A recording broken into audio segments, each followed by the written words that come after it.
Thank you for joining our webinar. Today, we're pleased to introduce you to our all-new longer-range LiDAR, the mdLiDAR1000LR. I'm Brett Bergdorf, the Marketing Director here at Microdrones, and joining me today is Chuck Dorgan, our Sales Director for the US, and Robert Chrisman, our Marketing Manager and Voice of the Customer. Welcome, gentlemen. Hey, Brett, thank you for having me. Yeah, thanks, Brett. Thanks for having us today. Well, I'm glad you both can participate. We unveiled this new LiDAR product back in July during the official launch of the GE industrial drone line, and it's been very well received. In fact, our sales team is busy with demonstrations and processing orders.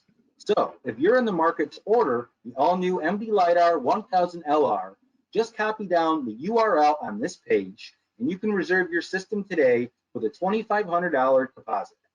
If you decide not to purchase, your deposit is totally refundable. But this way we can prioritize your order and get your process started. Simply go to this link, fill out the form, and one of our reps will get in touch with you shortly. All right, Chuck, let me turn things over to you and you can talk about our all new LiDAR product. Thank you, Brett. As most of you already know, Microdrones has joined forces with GE, and I'm happy to announce our first product that we've jointly released, the mdLiDAR1000LR. It comes with a 26 megapixel photogrammetric camera. It's got twice the range and twice the density. This is a groundbreaking product for us. It's going to be a leader in the marketplace. And I wanted to maybe have Robert tell us a little bit more about it in more detail. Well, thanks for turning things over to me, Chuck. And I agree with you. It's definitely been an exciting year for Microdrones with the release of the HR earlier this year, the announcement of the GE industrial drone line, and now the release of the mdLiDAR1000LR. It's been an exciting 2021. So let's go ahead and move right into the presentation we have here for the LR. What we're going to cover today is the MD4-1000 and the updates to it. We now have the version D that's come out. We're going to talk about the payload and the technical specs that are associated to it. We're going to get into the precision and accuracy, and then also we're going to view some data that's associated to the LR. So jumping right into the new platform, or not necessarily new, but at least updated, the MD4-1000 version D. The first thing you're going to notice is we got the GE decals now with that nice cool blue going on. Another thing that's going to jump out at you is we're back to 2-bladed props instead of the 3. This is mostly just for ease of use in the field. We're still utilizing the robust carbon fiber housing. Still have the GNSS receiver for navigation for both automated and manual flight maneuvers. We're still using the same plus configuration.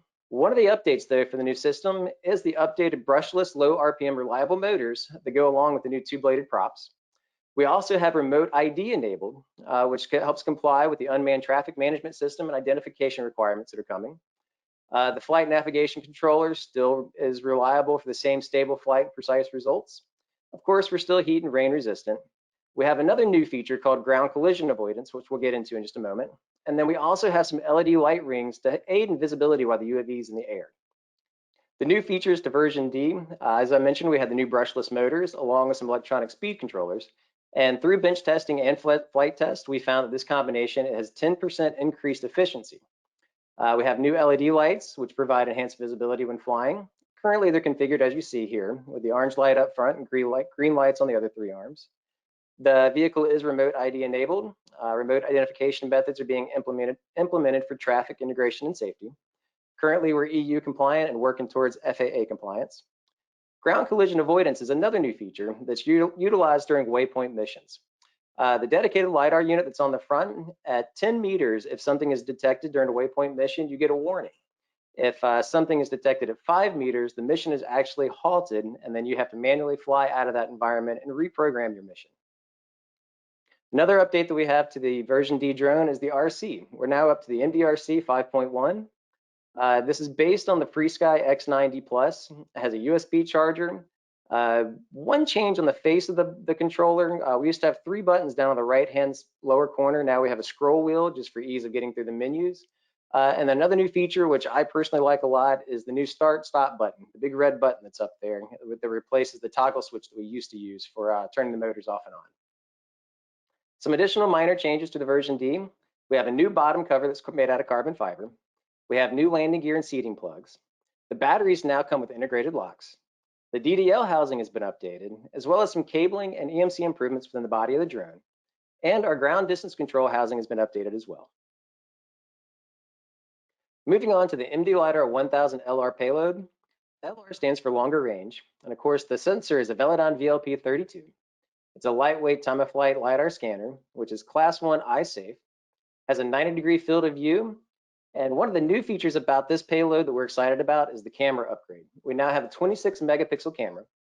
And combining that with the high point density and increased range, it leads to a lot of area that we can cover with this payload. So let's move on to the technical specs. Of course, we're using the MD4-1000 version D for the platform. Sensor, as we said, is a Velodyne UltraPug VLP32. Camera sensor is Microdrones own CMOS APS-C 26 megapixel with a 25 millimeter lens. Of course, georeferencing is handled by the APX15. Software, we're utilizing the MD Cockpit and MD Infinity, as well as the Flight Performance app. Technical specifications, takeoff weight, we're at 6,400 grams. System operating temps, we're at -10 degrees Celsius to 40 degrees Celsius.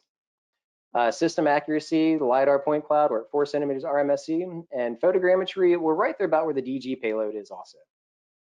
Continuing on with the technical specs, you can see why we're calling this a longer range payload. The additional range and density by itself is going to lead to a lot more information that's going to be able to be collected.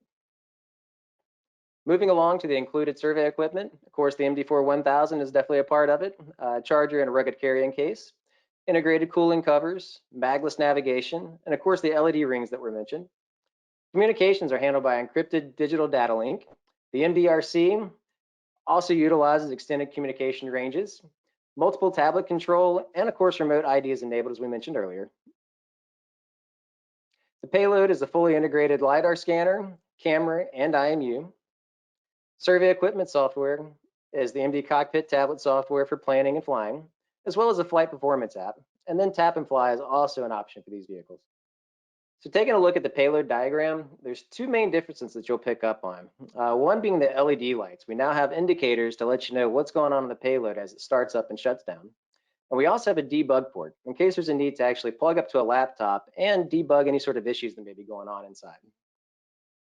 Now let's go over some of the system differences. The mdLiDAR1000HR utilizes the Velodyne Pug VLP16, while the newer mdLiDAR1000LR uses the Velodyne UltraPug VLP32. Both payloads have the same 90-degree field of view. Both payloads have the same LiDAR accuracy of 4 centimeters. Now, one big difference between the two systems, the HR has the 5 megapixel camera and the newer LR has a 26 megapixel camera. But one difference between the two cameras is the field of view. The HR has a field of view that covers the footprint of the LiDAR. The new LR does not. It only has a 50-degree field of view. Let's go ahead and move on to some sample imagery from the new payload. This sample image right here is from 60 meters AGL. On the left-hand side, you can see the full image, and on the right-hand side, you can see 100% crop. Next up is another sample image at 80 meters AGL. Again, the full image is on the left-hand side, and 100% crop is on the right. And we're going to keep on climbing. Now we're at 100 meters AGL. And again, full image on the left-hand side, 100% crop on the right. And I want you to notice how you can still see the cracks in the pavement pretty well at that height. And then one more comparison. The image on the left is from the 1000 HR at 55 meters. And the one on the right is from the LR at 100 meters. So both at 100% crop, and that's a pretty good indicator of the differences between the two cameras. So now we're going to go ahead and jump into the LiDAR side of things. What we're going to look at first is some cut slices from a roof line from the sample data set here. And at 100 meters at 5 meters a second, what we're seeing is about, and this is a 30 centimeter cut slice, we're seeing about 25 centimeters of a noise envelope here. If we move along at 80 meters, we'll see that that noise envelope comes down a little bit. So now we're at about 20 centimeters as far as the thickness of the noise envelope. And then if we come down a little bit more, now we're at 60 meters, still at that 5 meters a second, you can see that we're getting down even further into about 15 centimeters as far as the noise envelope. Next up, we're going to look at the same data set, but we're going to look at a different area now. We're going to look at some dark asphalt. So again, back at that 100 meters, still at 5 meters a second, we're seeing at about 30 to 35 centimeter thickness of the noise envelope here. And as we move down, again, coming down to 80 meters, still at that 5 meters a second, we're seeing more at about 20 to 25 centimeters as far as the noise thickness of that envelope. and keep on cruising down. We're going to get down here to 60 meters, still at 5 meters a second. And you can see that now we're at about 10 centimeter thickness as far as the noise envelope for the point cloud. And then one more image to look at here. This is a sample, again, 30 centimeters thick of a dirt road, similar site that we were just looking at. And what I want you to see here is what happens after we apply precision enhancement. So the gray dots is more or less after georeferencing, and you can see we have about 15 to 20 centimeters of thickness of the noise envelope. But after precision enhancement, we get it down to about 5 centimeters or less. Thank you, Robert. I know we've been getting some great feedback on the LR, and at this point, I'd like to remind everyone in the audience that if you're ready to go ahead and purchase an LR, just go ahead and copy down the URL you see on your screen, and with a $2,500 deposit, you can reserve your system today. And then remember, if you decide not to purchase, your deposit is totally refundable. But this way, we can prioritize your order and get the process started so that you'll be able to start processing point clouds with the all-new mdLiDAR1000LR as soon as possible. Okay, Robert, let's dive back in and look a little bit more about what we can use the mdLiDAR1000LR for. There are many uses of the GE industrial drone line, such as topographic mapping, which is probably the most common use, stockpile volume calculations, monitoring grading work during site balancing, modeling high walls in urban environments, mapping gas lines or other utility corridors, and recreating real-world conditions in a digital format. Moving right along with the idea of what you can expect from the LiDAR, we're going to take a look at a data set here in a moment. This was a site that was collected and then compared to some conventional survey measurements that we have. In the area, we had about 20 traverse points and then about 191 asphalt points to compare to. Overall RMSE for the traverse points was about 14 hundredths of a foot, and overall RMSE for the asphalt was about 9 hundredths of a foot. So you can see we're well within the specs of the LiDAR that we had talked about earlier. So jumping into the point cloud, this was collected, of course, with the mdLiDAR1000LR at 80 meters AGL. I did not use terrain follow with this one. We had 60% overlap and flying at a speed of 4 meters per second. So the density that we have here is pretty impressive. The overall site that we were collecting is more or less the vegetated area you see here in the middle, which right now pretty much looks like just a wooded area. But there's developments going on here that's more or less going to be residential a little bit later. So anyways, let's go ahead and dive into the data here. What I've done is I've gone through and done, of course, georeferencing, precision enhancement, and then colorization as well, and ground classification. So we're going to go ahead and take a look at the classification right quick. So the gray is unclassified. Of course, the brown is the ground. And again, over here in this area that we're concerned with, you can't really see much going on just due to the vegetation. But what we're going to do right quick is turn off the vegetation. Now we can actually see the ground, as well as there was a house that was in there too. So anyway, just to kind of give you an idea of the coverage of what we're able to do within the vegetation. And then another way we could look at this, I'm going to turn the vegetation back on, and we're going to do a quick profile.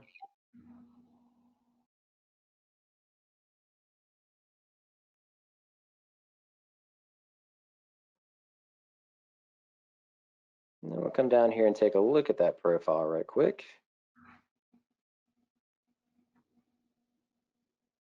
And let's go ahead and pop that up.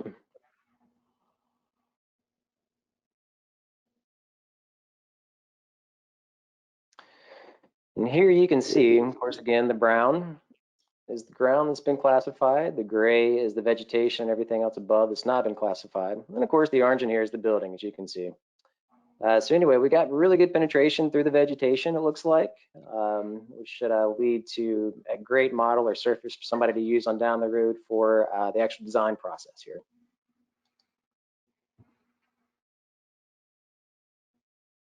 I'm going to take a look at a couple other areas too, as far as some profile views.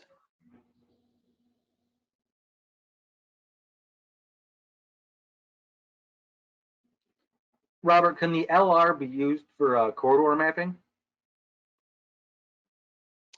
Yes, it can. It is definitely a tool that can be used for corridor mapping. I think one of the things that would lend itself to that is the range of the scanner.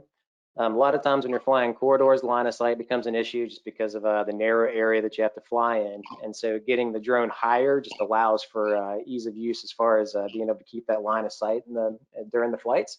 So yeah, I would say the LR lends itself well to that application, as well as the data that it collects is definitely within a range of those uses.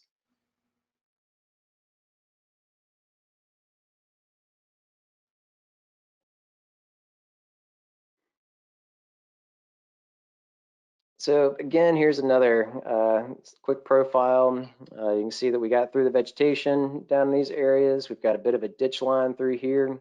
And it looks like a little bit of manual classification could help things out to pick up that bank a little bit better on that side. But as you can see, we have the data for it, which is great. One other area of interest in this point cloud would be the overhead utilities. Let's do a quick profile view of one of these areas.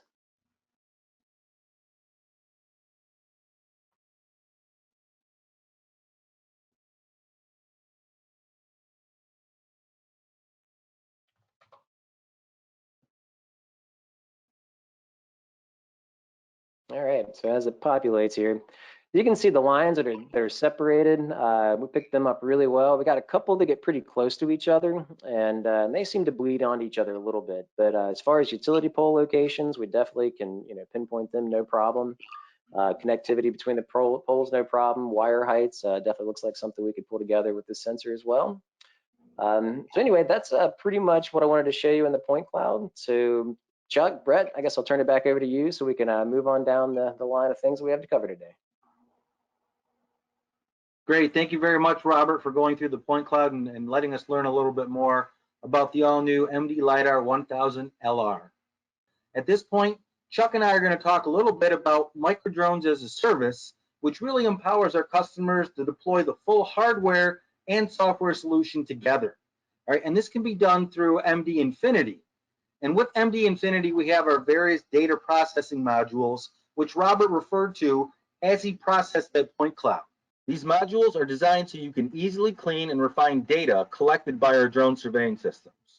Let me briefly summarize the modules, and then Chuck will review our updated MD Infinity pricing options for you. So first up is bore sight calibration, which is used to remove any bore sight bias or minor misalignments within the IMU and the LiDAR scanner. Trajectory processing merges the GNSS and IMU data and exports a smooth best estimate trajectory or SBET file and the exterior orientation files into the needed coordinate system. Georeferencing processes the raw LiDAR data into georeference point clouds. Then strip adjustment can be used to further remove any errors from the data set by correcting any misalignments between the strips. Precision enhancement can be used to reduce the noise levels within the data set while preserving irregular features in the data and removing outliers. With ground classification, it's a LiDAR classification routine that identifies the bare earth within the data set. Direct point cloud colorization is used to colorize the LiDAR point clouds, and then with ForMap, it's used to generate orthomosaics or colorized photogrammetric point clouds. All right, Chuck, let's talk about the selection process a little bit and how Microdrones as a service can really benefit our customers when they're ready to purchase or rent drone surveying equipment. Absolutely, Brett. We've made it simple here. The first step is choosing your integrated system, whether it's going to be the mdLiDAR1000HR or the brand new mdLiDAR1000LR, or maybe even the MD Mapper 1000DG. You select your system, and then the next step would be how are you going to purchase the thing? Are you going to buy it, or are you going to use the hassle-free rent it program through Microdrones? Step 3 is going to be, are you going to pay per project or pay as you go? Or do you want to subscribe to an unlimited or a more perpetual type data processing system? Now, Microdrones as a service might not be available in all markets, so be sure to talk to your salesperson for details. But in the short term, we've also made some changing to our pricing structure to make it more flexible for all of our users. Chuck, talk to us about the new processing plans that we now have available. Yes, exactly, Brett. So we rolled this out in May of 2020, and it was hugely successful. A lot of people are interested in it. Over the past 12, 14 months, we've taken in a lot of feedback from our customers, and some of the feedback was, well, we have something for the light users, we have something for the heavy users, we needed something more in the middle. So we're now offering the Explorer package. Now, what is a medium user? 8 to 10 flights per month, approximately 200 minutes of data collection, but it allows you to not have to worry about you paying for tokens for each one of your flights.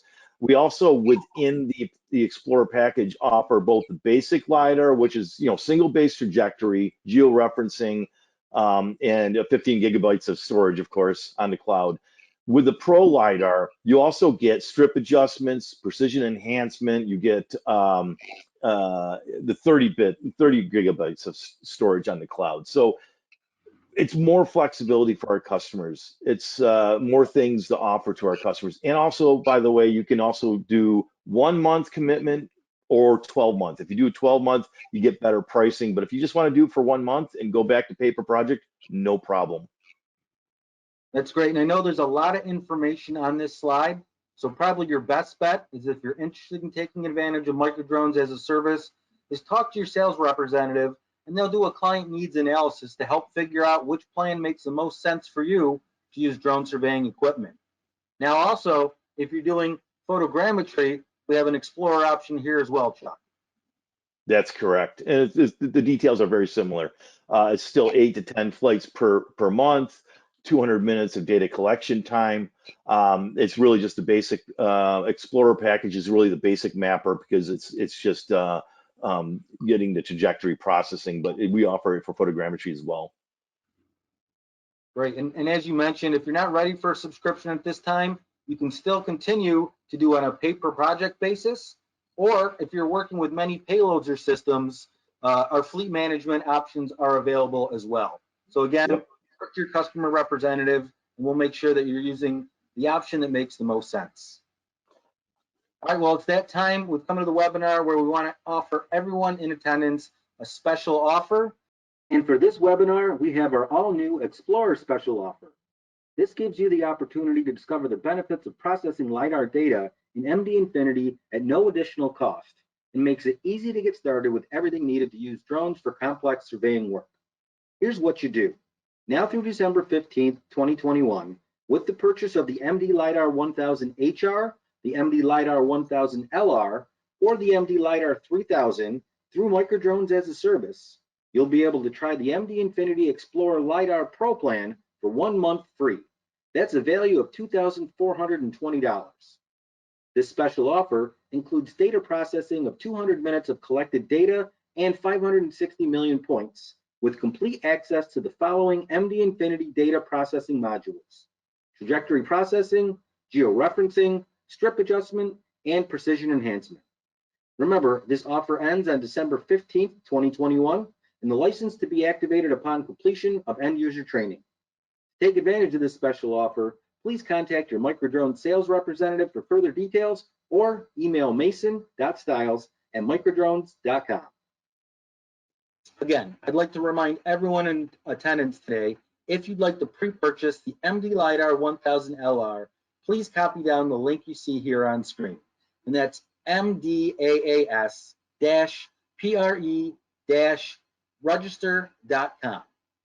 With a $2,500 deposit, we'll reserve a system for you, get your order processed quickly, and have your system delivered as soon as possible.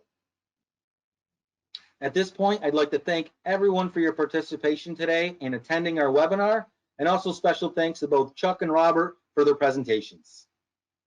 Yeah, thank you, Brett. Appreciate it.